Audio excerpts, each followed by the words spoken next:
Mutiara Hikmah Official, menyingkap hikmah di balik sunnah.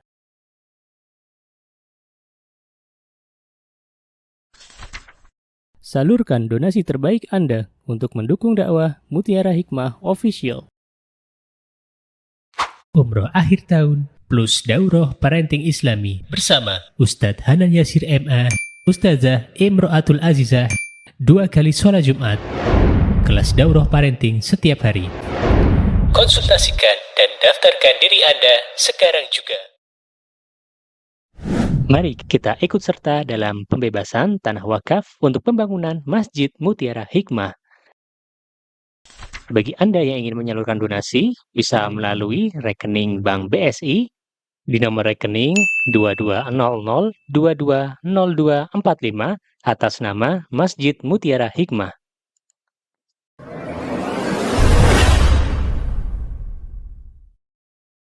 Baik teman-teman, rahimani wa rahimakumullah. Hari ini insyaAllah kita akan melanjutkan kajian surah Yusuf di ayat yang ke-99. Dan kita memohon kepada Allah semoga hari ini bisa selesai membahas semua surah Yusuf sampai di ayat 111.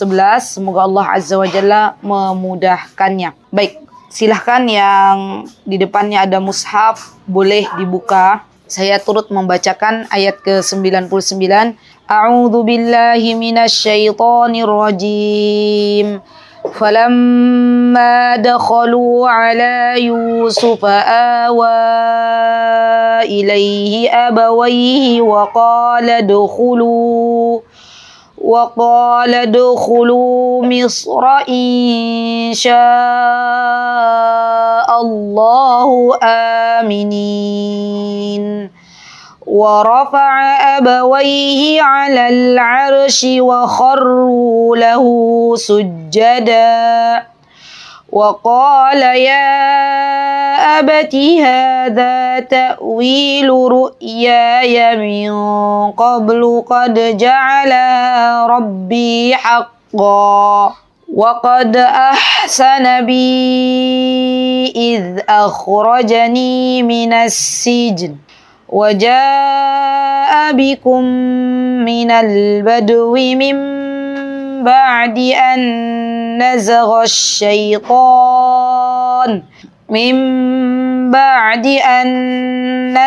الشيطان بيني وبين إخوتي إن ربي لطيف لما يشاء إنه هو العليم الحكيم. Baik, ini kisah Allah Azza wa Jalla telah firmankan di dalam surah Yusuf ayat yang ke-99 sampai ke-100. Allah Subhanahu wa taala memberitahukan kepada kita bahwa manakala mereka yaitu saudara-saudaranya Nabi Yusuf beserta ayahanda mereka yaitu Nabi Yakub alaihissalam, mereka masuk ke tempat Yusuf, maka kemudian Yusuf pun merangkul kedua orang tuanya dan beliau berkata apa yang dikatakan oleh Nabi Yusuf, subhanallah. Dan ini diantara tanda anak yang baik, anak yang saleh.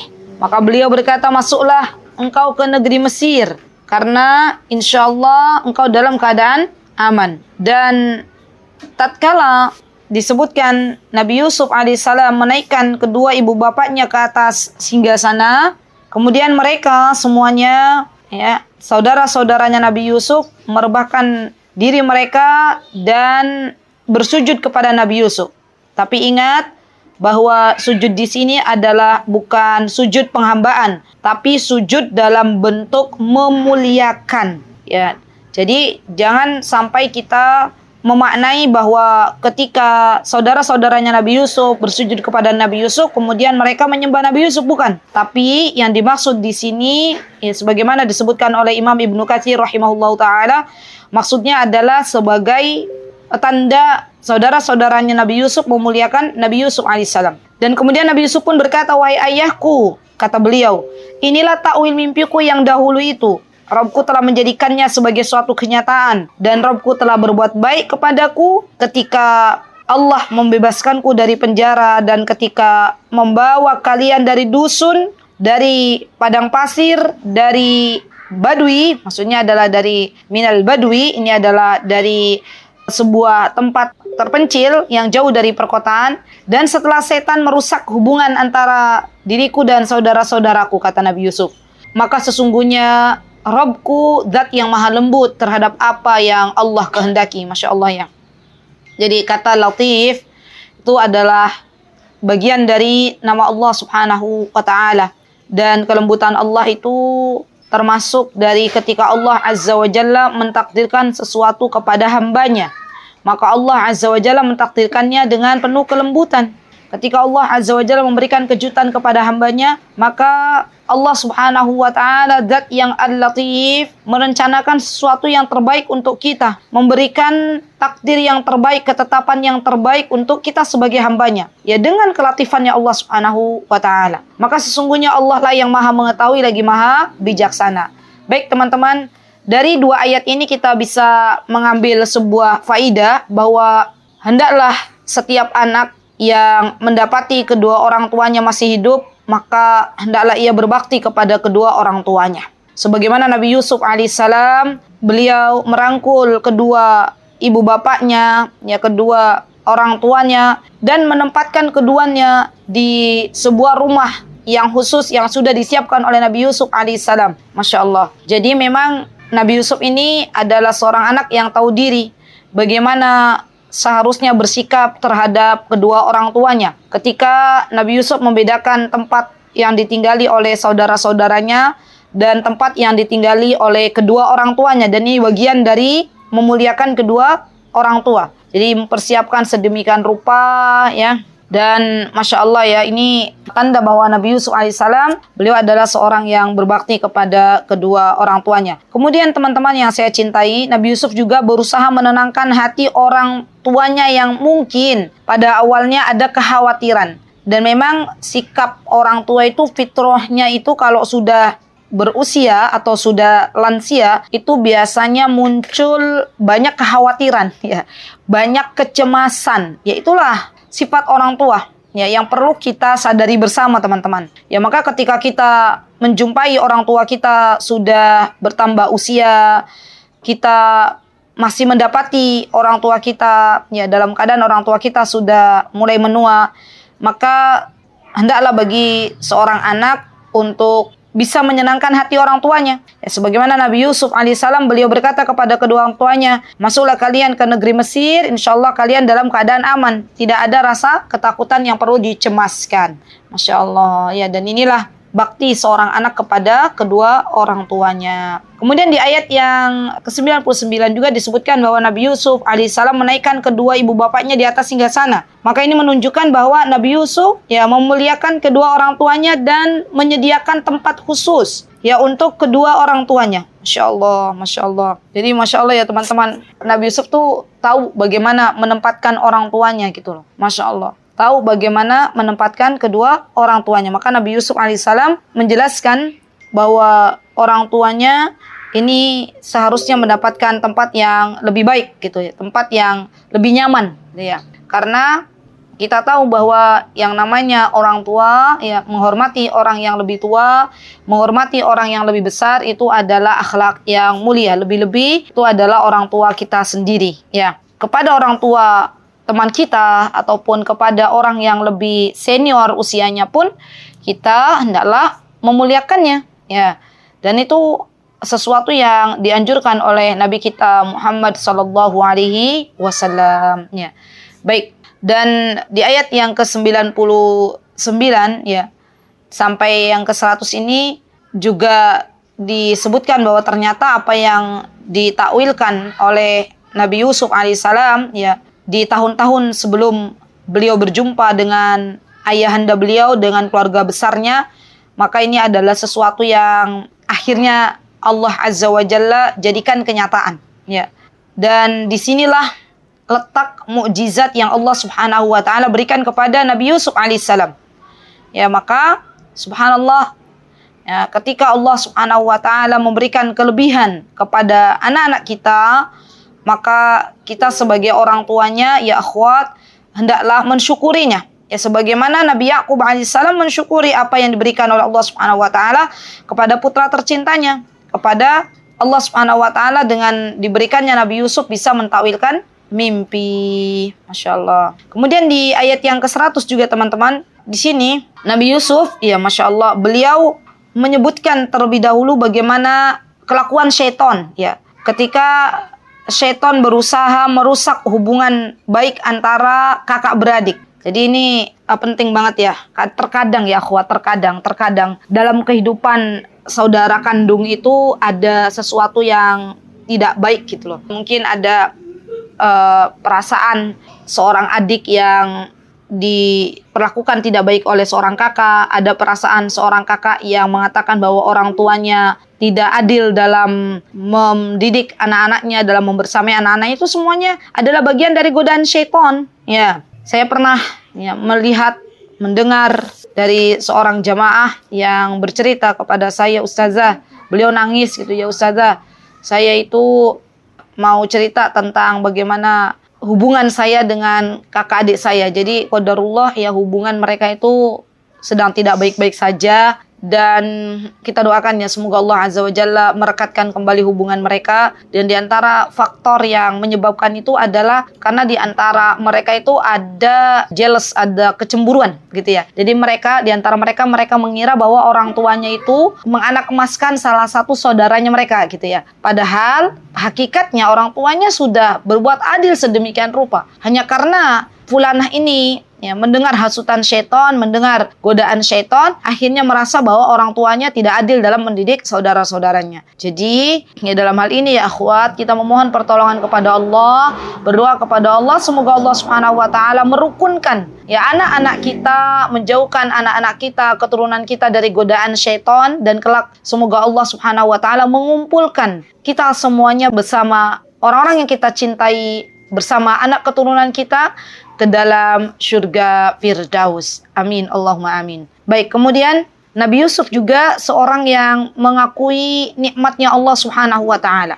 Apa yang disebutkan di sini di ayat yang ke-100, kata Nabi Yusuf, "Inna rabbi latiful lima yasha." Lihat, dan Allah itu adalah zat yang maha lembut ya, yang telah mengeluarkan aku dari penjara. Wa qad ahsana bi id akhrajani minas sijn. Berarti ini menyebut-nyebut kembali nikmat yang Allah Azza wa Jalla karuniakan kepada Nabi Yusuf ya. Masya Allah, dan ini bagian dari bersyukur ya akhwat. Di ketika kita mengingat nikmat Allah Azza wa Jalla dan menyebutkannya, maka ini bagian dari bersyukurnya kita kepada Allah Subhanahu wa taala. Masya Allah.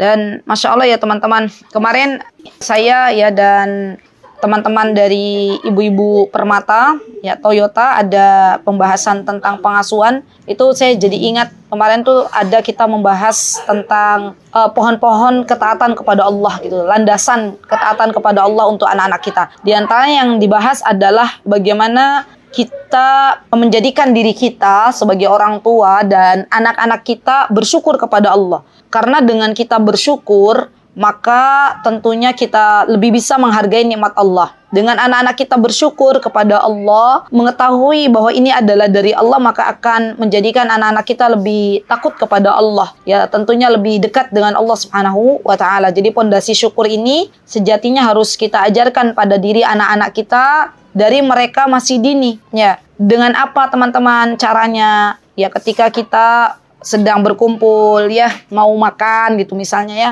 Kemudian kita katakan kepada anak-anak kita, "Nak, ya, alhamdulillah hari ini Allah beri kita makan.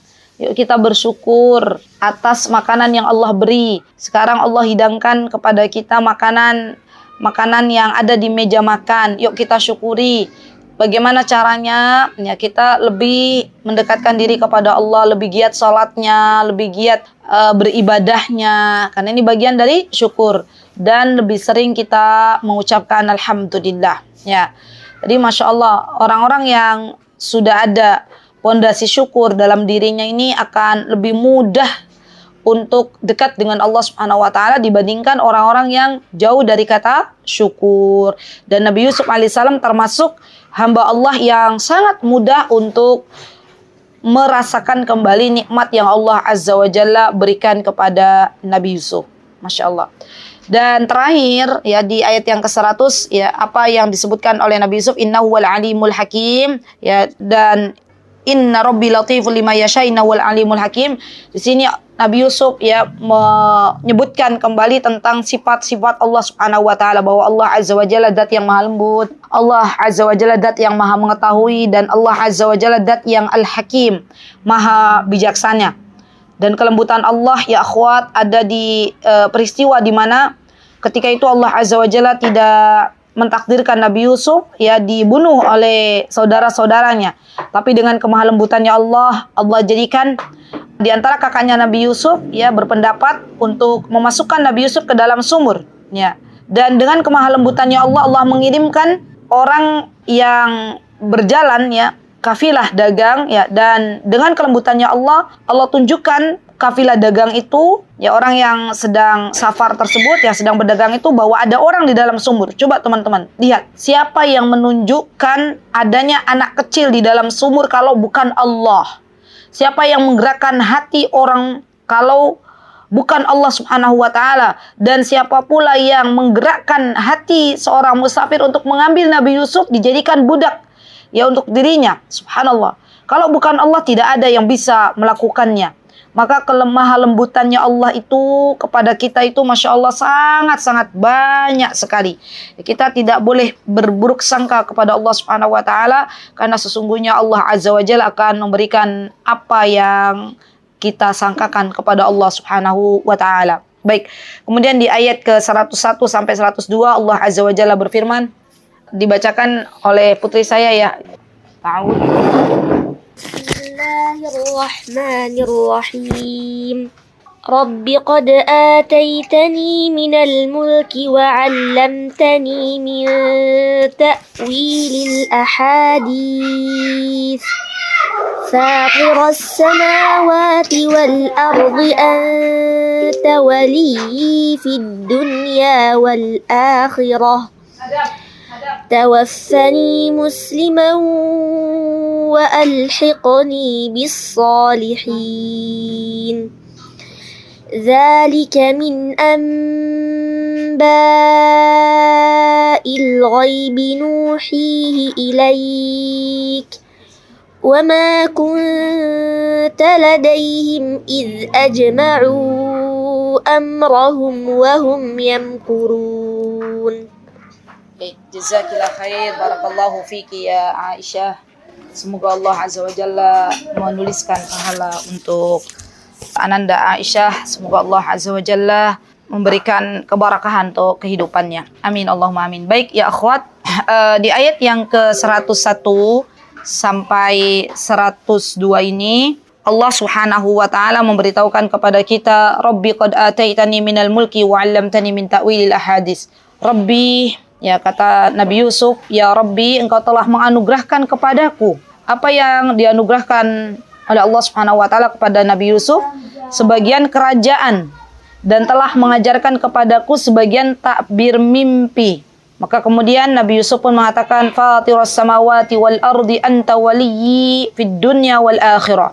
Rabb yang telah menciptakan langit dan bumi, engkaulah pelindungku, kata Nabi Yusuf, di dunia dan di akhirat. Wafatkan aku dalam keadaan Islam dan gabungkan aku dengan orang-orang salih. Nah ini doanya Nabi Yusuf. Tawaffani muslimau wa alhiqni bis salihin. Ini bagus ya akhwat, doanya minta agar Allah Subhanahu wa taala mewafatkan Nabi Yusuf dalam keadaan menjadi muslim, dalam keadaan Allah Azza wa Jalla takdirkan ya beragama Islam, dan meminta kepada Allah Azza wa Jalla agar digabungkan dengan orang-orang yang salih.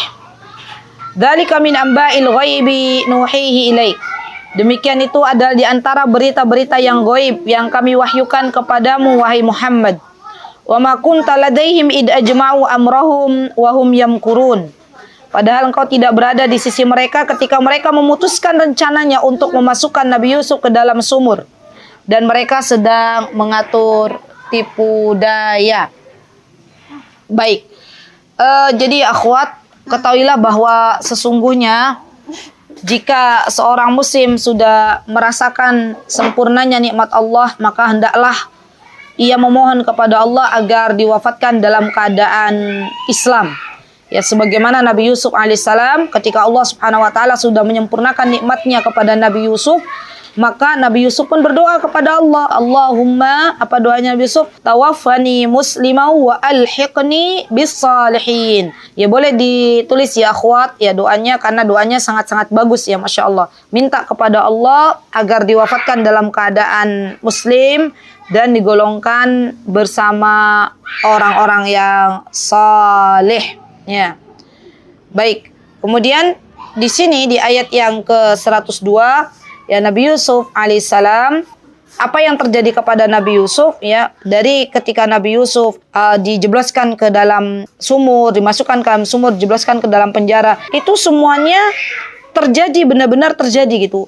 Dan ini adalah bukti ya bahwa sejarah yang ada di dalam Al-Quran, kisah-kisah yang ada di dalam Al-Quran itu nyata. Ya. Dan Allah Azza wa Jalla ingin memberitahukan kepada Nabi kita Muhammad SAW, wahai Muhammad, ya kata Allah, aku kisahkan ya sebagian kisah dari para nabi-nabi terdahulu, para rasul-rasul terdahulu, ya, untuk dijadikan sebagai ibrah. Ya, padahal kita tahu bahwa ketika kisah itu terjadi pada diri Nabi Yusuf, Nabi Muhammad SAW belum ada. Ya. Dan ini menunjukkan bahwa subhanallah, apa yang ada di dalam Al-Quran itu semuanya benar gitu. Kisah yang ada dalam Al-Quran itu bukan sesuatu yang dibuat-buat oleh Nabi kita Muhammad SAW.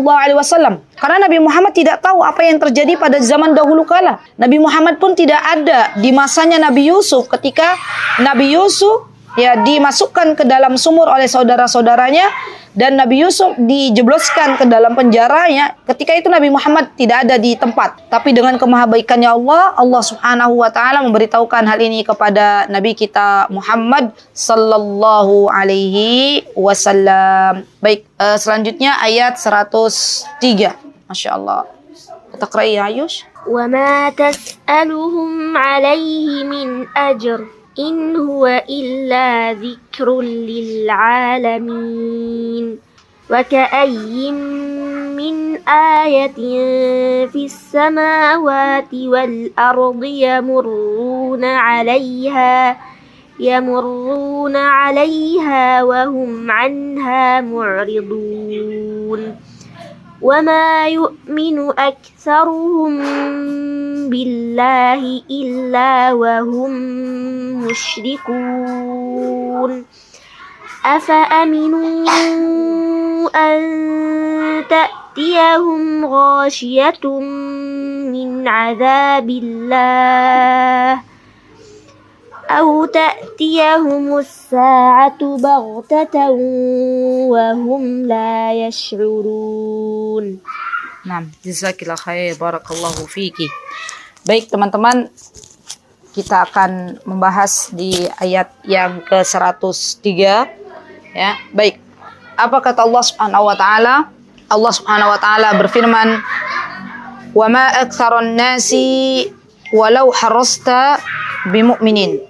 Dan tidaklah kebanyakan manusia itu ya tidak akan beriman walaupun engkau sangat menginginkannya. Maksudnya adalah hidayah itu ada di tangan Allah Subhanahu wa taala. Ya, Nabi kita Muhammad SAW, beliau menginginkan paman beliau Abu Talib masuk ke dalam Islam. Ya, beliau sangat menginginkan itu karena jasanya paman beliau sangat-sangat banyak. Tapi tidaklah seseorang itu bisa beriman kepada Allah kecuali mendapatkan taufik dari Allah Subhanahu wa taala. Maka kemudian kata Allah, "Wa ma tas'aluhum 'alaihi min ajr in huwa illa dzikrul lil alamin." Dan engkau wahai Muhammad tidak meminta imbalan apapun kepada mereka ya terhadap apa yang kau serukan, sebab seruan itu adalah pengajaran bagi seluruh alam. Jadi Nabi kita Muhammad SAW ya diminta oleh Allah Subhanahu wa taala agar tidak mengharapkan sesuatu dari dunia ini ketika beliau menyerukan kebaikan ya kepada segenap umat manusia ya. Jadi Allah Subhanahu wa taala menunjukkan ya bahwa sesungguhnya apa yang kau serukan wahai Muhammad ya janganlah engkau meminta imbalan apapun Ya. Kalau engkau mengajak orang kepada Allah Azza wa Jalla, maka imbalannya dari Allah Subhanahu wa taala. Kemudian Allah Subhanahu wa taala yang menyebutkan wa ka'ayyin min ayatin fis samawati wal ardi yamurruna 'alaiha wa hum 'anha mu'ridun. Ya, dan berapa banyak tanda-tanda kebesaran Allah yang ada di langit dan ada di bumi yang mereka lalui namun mereka berpaling darinya. Subhanallah ya akhwat. Dan ini bagian dari cara kita ketika kita ingin mengenalkan anak-anak kita kepada Allah Subhanahu wa taala. Maka di antara caranya adalah apa? Kita kenalkan kebesaran Allah yang ada di langit. Ya, kita kenalkan benda-benda yang ada di atas langit. Ya, kita kenalkan kemahadahsyatannya Allah Subhanahu wa taala yang telah menciptakan berbagai macam benda-benda langit. Itu boleh ya. Dan kita pun mengenalkan makhluk-makhluknya Allah, ya, ciptaan-ciptaan Allah yang ada di muka bumi ini. Ya, untuk apa?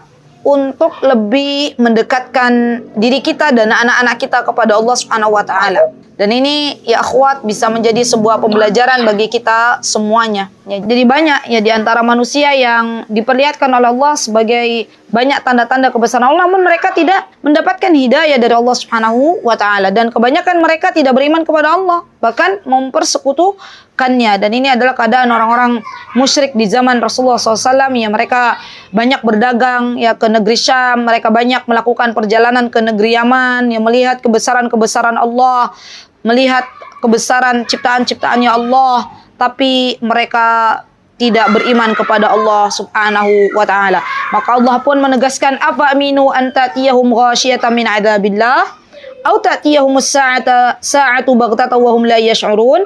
Apakah mereka merasa aman dari datangnya azab Allah yang meliputi mereka? Atau apakah mereka merasa aman ya Allah datangkan kiamat kepada mereka secara mendadak sedangkan mereka tidak menyadarinya? Dan ini bentuk teguran dari Allah Subhanahu wa taala bahwa sesungguhnya ketika terjadi sebuah kemaksiatan, terjadi sebuah dosa ya yang dilakukan oleh hamba-hamba Allah, dan di situ Allah Subhanahu wa taala telah mengirimkan utusan-utusannya, Allah Subhanahu wa taala telah mengirimkan orang-orang yang berilmu ya untuk menyebarkan dakwah Islam yang mulia ini, tapi ternyata orang-orang tidak mau tergerak ya, orang-orang masih tetap bermaksiat kepada Allah, maka tunggulah adab yang Allah Azza wa Jalla sediakan untuk orang-orang yang bermaksiat ini. Kemudian di sini nanti ada, Masya Allah teman-teman, bagaimana Allah Subhanahu wa taala memerintahkan Nabi kita Muhammad SAW untuk berdakwah. Ya, Raya Ayush, qul hadhihi sabili ad'u ila Allah ala basiratin ana wa man ittaba'ani wa subhanallahi wa ma ana minal musyrikin wa ma arsalna min qablika illa rijalan nuhi ilaihim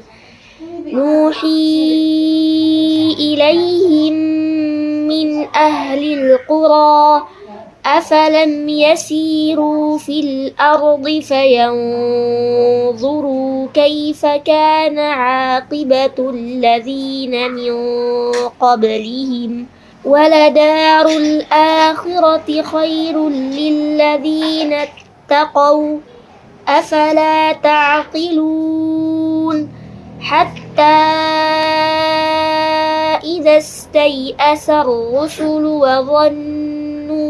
وظنوا أنهم قد كذبوا جاءهم نصرنا فنجي من نشاء ولا يرد بأسنا عن القوم المجرمين. Masya Allah, barakallahu fiik, mabarik, Masya Allah. Baik, teman-teman yang saya cintai karena Allah, jazakillah khair ya Ayush. Di sini kita bisa belajar bagaimana Allah Subhanahu wa taala menugaskan Nabi kita Muhammad sallallahu alaihi wasallam menjelaskan bahwa di antara jalan yang harus kita tempuh ya adalah jalannya orang-orang yang menyeru kepada kebaikan, menyeru kepada Allah Subhanahu wa taala. Maka Allah Subhanahu wa taala berfirman, "Qul hadhihi sabili ad'u ila Allahi 'ala basira ana wa man ittaba'ani." Wahai Nabi Muhammad, inilah jalanku, aku dan orang-orang yang mengikutiku, mengajak engkau kepada Allah dengan yakin, ya. Jadi kita semua ya akhwat punya tugas, masing-masing kita punya tugas, baik diri kita maupun anak-anak kita itu punya tugas untuk berdakwah. Dan apa manfaat dari dakwah itu sendiri ya akhwat? Di antaranya adalah perintah dari Allah Subhanahu wa taala, ya, mencontoh para nabi, mencontoh para rasul, ya. Ketika Allah Subhanahu wa taala berfirman, ya wahai Nabi Muhammad, ya, inilah jalan agamaku dan aku dan orang-orang yang mengikutiku, berarti orang-orang yang berdakwah mengikuti jalannya Nabi kita Muhammad sallallahu alaihi wasallam. Dan tentunya subhanallah tidak ada ya jalan kebaikan ketika kita berdakwah, maka kita akan mendapatkan pahalanya di sisi Allah Subhanahu wa taala. Karena Allah Subhanahu wa taala memuji orang-orang yang menyeru kepada kebaikan. Apa kata Allah? "Wa man ahsanu qawlan mimman da'a ila Allah wa 'amila shalihan wa qala innani minal muslimin." Siapa yang lebih baik perkataannya daripada orang yang menyeru kepada Allah, mengerjakan amal yang saleh dan berkata, "Sesungguhnya aku termasuk orang-orang yang berserah diri." Ya, Masya Allah. Dan juga pahala-pahala yang Allah sediakan, ya. Sebagaimana Rasulullah SAW, beliau pernah bersabda, "Man dalla ala khairin falahu mithlu ajri fa'ilihi."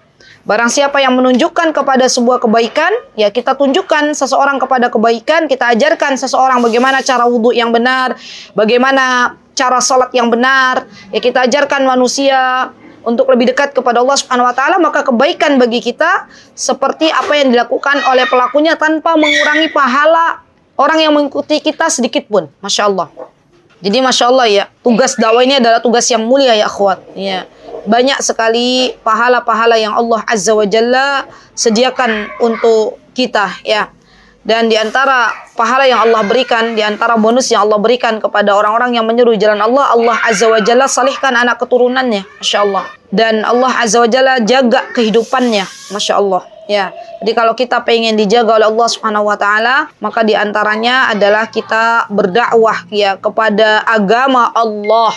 Kita menyerukan apa-apa yang Allah Azza wa Jalla perintahkan dan Rasulullah SAW perintahkan kepada manusia. Ya, ingat, ketika kita menyampaikan kepada manusia, maka luruskan niat kita. Untuk apa kita berdakwah? Ya, kita mengajak orang kepada Allah Azza wa Jalla, bukan kepada kita. Jadi kalaupun misalnya kita berdakwah, kemudian orang tidak mengikuti kita, tapi mereka lebih baik daripada sebelumnya, jangan pernah kita baper ya akhwat.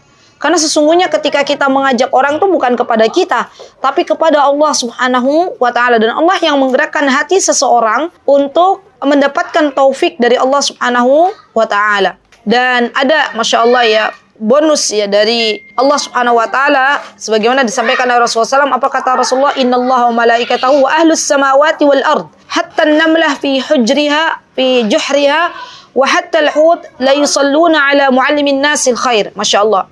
Sungguhnya Allah dan para malaikatnya serta penghuni bumi dan langit sampai semut yang berada di lubang ya akhwat, dan sampai ikan yang berada di laut, Masya Allah, hatta al-hut la yusalluna, maksudnya yusalluna dalam mendoakan kepada siapa? Kepada Allah Subhanahu wa taala bagi para penyeru kebaikan. Masya Allah, Masya Allah. Allahu Akbar, Allahu Akbar. Ya, banyak sekali Masya Allah bonus-bonus yang Allah berikan kepada setiap hamba Allah yang menyerukan kebaikan di jalan Allah Subhanahu wa taala. Maka ini nasihat untuk diri saya dan teman-teman semuanya. Jangan pernah berhenti untuk beramar ma'ruf nahi mungkar. Jangan pernah berhenti untuk berdakwah. Ya, karena sesungguhnya ini adalah jalannya para nabi, jalannya para rasul, ya, jalan yang mulia, tugas yang mulia yang akan terus ada orang-orang yang berjalan di atasnya. Jadi yang namanya dakwah itu bukan dakwah yang membutuhkan kita, tapi kita yang membutuhkan pahala. Kita yang membutuhkan dakwah. Kita yang membutuhkan pahala di sisi Allah Subhanahu wa taala. Kalau kita tidak berdakwah, maka Allah pun menyediakan orang-orang yang akan berdakwah. Ya, jadi dakwah itu akan terus berjalan, ada kita atau tanpa kita. Maka seharusnya kita yang harusnya sadar ya bagaimana kita meminta kepada Allah agar kita digolongkan ya oleh Allah Subhanahu wa taala ke dalam golongan orang-orang yang menyeru ke jalan-jalan kebaikan. Ya, Masya Allah, karena pahalanya yang sangat-sangat besar. Baik. Kemudian Allah Subhanahu wa taala berfirman di ayat ke-109, apa kata Allah? "Wa ma arsalnaka min qablika illa rijalan nuhi ilaihim min ahlil qura." Ya. Dan kami tidaklah mengutus sebelum wahai Muhammad melainkan orang laki-laki yang kami berikan wahyu kepadanya di antara penduduk negeri. Dan tidaklah mereka bepergian di bumi lalu melihat bagaimana kesudahan orang-orang sebelum mereka yang mendustakan Rasul. Ya. Afalam yasiru fil ardi fayanduru kaifa kana akibatul ladina min qablihim. Ya, jadi kita diminta untuk mentadabburi bagaimana keadaan orang-orang yang mendustakan utusan-utusan Allah Subhanahu wa taala. Allah berikan adab kepada orang-orang yang tidak beriman kepada Allah Subhanahu wa taala. Kemudian Allah menutup dengan sebuah ayat, waladarul akhirati khairul lil ladzina taqau afala ta'qilun, kata Allah. Dan sungguh negeri akhirat itu lebih baik bagi orang yang bertakwa. Subhanallah. Jadi ya akhwat, ya Allah mengingatkan kita semuanya bahwa di dunia ini ya tempatnya kita diuji oleh Allah, tempatnya kita mengumpulkan bekal, dan sesungguhnya negeri akhirat itu adalah negeri yang terbaik, negeri yang lebih baik bagi orang-orang yang bertakwa. Afala ta'qilun? Ya, ini teguran dari Allah. Apakah kalian paham? Maksudnya kata Allah gitu. Apakah kalian tidak memikirkan hal tersebut? Ya, orang-orang yang punya akal sehat pasti memikirkan masa depan yang lebih jauh. Ya, masa depan negeri akhirat yang abadi, yang semuanya kita akan berada di dalamnya. Ya, maka apa yang seharusnya kita persiapkan untuk negeri akhirat? Bekal apa yang seharusnya kita persiapkan? Subhanallah. Ya, tidak ada persiapan yang lebih baik kecuali takwa di jalan Allah Subhanahu wa taala. Dan di ayat yang ke-110, apa kata Allah? Hatta idastai asar rusul. Ya, ketika para rasul itu hendak berputus asa gitu ya. Wa dhannu annahum qad kudzibu, dan mereka dhannu berprasangka, mereka adzan itu adalah menyangka ya bahwa mereka itu telah didustakan. Ja'ahum nasruna, maka datang kepada mereka pertolongan dari Allah Subhanahu wa taala. Fanujjiya man nasya, lalu diselamatkannya orang yang kami kehendaki. Jadi Masya Allah, sebagaimana kisah-kisah orang-orang terdahulu ya, kisah Nabi Nuh alaihissalam, bagaimana kisahnya Nabi Lut ya alaihissalam, bagaimana kisahnya Nabi Salih alaihissalam ya. Mereka adalah orang-orang yang Allah Azza wa Jalla tolong ya.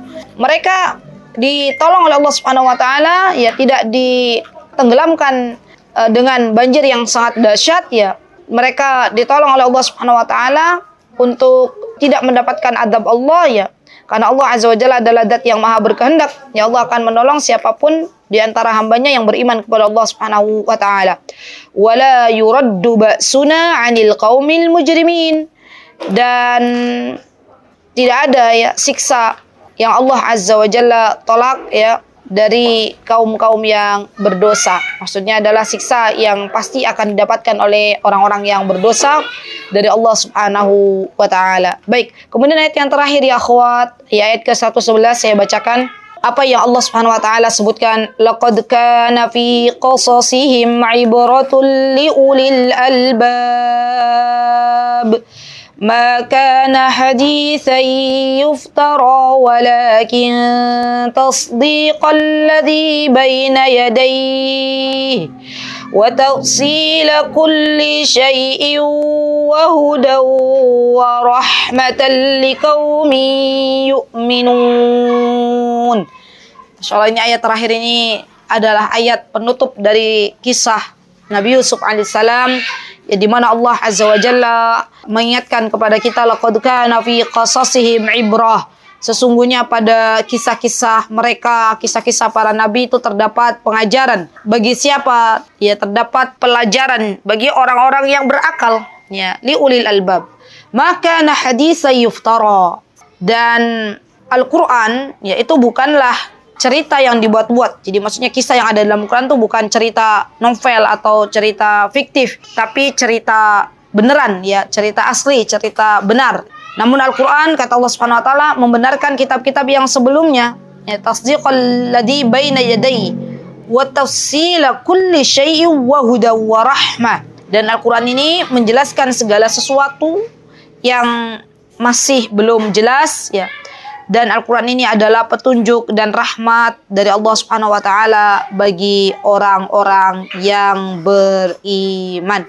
Ya, jadi teman-teman ingat bahwa ketika Allah Subhanahu wa Ta'ala menceritakan kisah Nabi Yusuf alaihissalam ya, kepada Nabi kita Muhammad sallallahu alaihi wasallam dan mewahyukan itu semuanya, maka subhanallah ya, kita bisa belajar bahwa sesungguhnya ya dari kisah-kisah yang Allah Subhanahu wa Ta'ala sebutkan di dalam Al-Quran itu pasti ada hikmahnya. Ya, pasti ada hikmahnya. Ya, di antara hikmahnya apa? Kita bisa lihat bagaimana kesabaran Nabi Ya'qub alaihissalam, Masya Allah, ketika beliau menghadapi tingkah atau pola anak-anaknya. Ya, Masya Allah. Lihat bagaimana Allah Azza wa Jalla memberitahukan kepada kita bahwa setiap anak itu punya polanya masing-masing gitu ya. Ada yang taat, ada yang tidak taat, Masya Allah. Tapi hendaklah orang tua sabar dalam menghadapinya. Ya, Masya Allah. Dan kita bisa belajar ya akhwat bagaimana kedekatan Nabi Ya'qub ya dengan Nabi Yusuf alaihissalam ya. Sehingga Allah Azza wa Jalla berikan karakter yang sangat luar biasa kepada Nabi Yusuf alaihissalam. Ya, Nabi Yusuf seorang yang Masya Allah ya, pemaaf, orang yang sabar, orang yang kuat, orang yang jujur. Masya Allah, bagaimana tidak kuat, tidak sabar ya. Ketika Nabi Yusuf dibuang ke dalam sumur, dipenjara, difitnah, digoda oleh wanita. Hingga kemudian endingnya ceritanya adalah apa? Dipertemukan kembali dengan saudara-saudaranya. Dan Nabi Yusuf tidak menghukum saudara-saudaranya yang telah berbuat jahat kepada mereka. Tapi justru Nabi Yusuf memaafkannya. Masya Allah. Inilah sifat yang mulia dari dalam diri Nabi Yusuf alaihissalam. Lihat teman-teman. Ya, bagaimana ending dari sebuah kisah ketika seorang anak itu dekat dengan ayahanda tercintanya. Masya Allah. Ya, jadi Masya Allah, ayah itu adalah role model bagi anak-anaknya, terutama anak laki-laki. Dan kedekatan anak dengan ayahnya itu diawali dari seringnya berinteraksi ya akhwat. Jadi seringnya berinteraksi antara ayah dan anak. Ya, jadi kita kalau punya suami ya sering-sering nih kita minta tolong sama suami kita ya, apa misalnya ibu-ibu ini bilang ke suaminya beb gitu ya, atau cin, say gitu ya. Minta tolong kerjasamanya ya. Minta tolong kalau anak laki-lakinya mau tidur dibacakan kisah, dan itu saya juga sudah mengaplikasikannya alhamdulillah walillahilham ya. Jadi saya coba untuk minta ke suami saya membacakan kisah-kisah tentang imam 4 madhab ya. Kisah Imam Syafi'i, kisah Imam Malik, kisah Abu Hanifah, dan kisah Imam Ahmad ya kepada putra saya. Alhamdulillah putra kami walillahilham. Dan itu Masya Allah ya, membuat akhirnya adanya bonding antara ayah dan anaknya. Ya begitulah kita seharusnya meminta kerjasama dari suami kita. Walaupun suami kita itu sibuk sesibuk-sibuknya ya mencari nafkah di luar, tapi tetap harus ada waktu dengan anak-anaknya. Karena sejatinya yang akan dimintai pertanggungjawaban kelak adalah kita sebagai orang tuanya. Semoga Allah Azza wa Jalla mengampuni segala dosa kita. Semoga Allah memaafkan segala kelalaian kita. Semoga Allah Subhanahu wa Ta'ala menjadikan anak-anak keturunan kita anak-anak yang salih dan salihah. Semoga Allah Subhanahu wa Ta'ala menjadikan kita beserta anak keturunan kita orang-orang yang takut kepada Allah Subhanahu wa Ta'ala. Dan semoga Allah Subhanahu wa Ta'ala kelak mengumpulkan kita kembali beserta anak keturunan kita di dalam syurganya. Amin Allahumma amin. Ya akhwat, itu yang bisa saya sampaikan. Saya mohon maaf jika ada kekurangan. Subhanallah ya, saya menyadari bahwa tidak ada gading yang tidak retak ya, dan saya menyadari bahwa ada banyak khilafan yang mungkin saya lakukan ya. Dan saya memohon maaf yang sebesar-besarnya. Monggo silahkan yang baik bisa diambil dan diamalkan, dan mohon dimaafkan atas kekeliruan ini. Aqulu qouli hadza wastaghfirullah li wa lakum wa akhiru da'wana alhamdulillahi rabbil alamin. Assalamualaikum warahmatullahi wabarakatuh. Mutiara Hikmah Official, menyingkap hikmah di balik sunnah.